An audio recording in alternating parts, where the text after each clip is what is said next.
成影響，令到呢一項4年一度嘅國際球壇盛事，以至往後嘅其他國際體育賽事，亦都蒙上政治陰影，甚或出現安全威脅。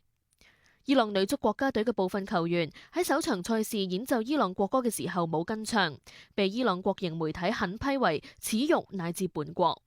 其他國家亦都會擔心容許伊朗運動員入境會唔會出現同類嘅問題。如果單單係運動員都唔難應付，若果連觀賽嘅伊朗球迷亦都集體拒唱國歌，拒絕回國，需要接收嘅政治難民就唔係少數目。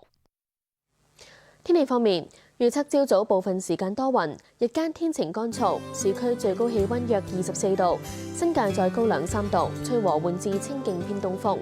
展望聽日係大致天晴，日間乾燥，內陸地區日夜溫差較大。今個星期中期日間溫暖，天氣漸轉潮濕。而家氣溫係18度，相對濕度83%。環保署公布嘅空氣質素健康風險，一般監測站係低至中，路邊監測站係中。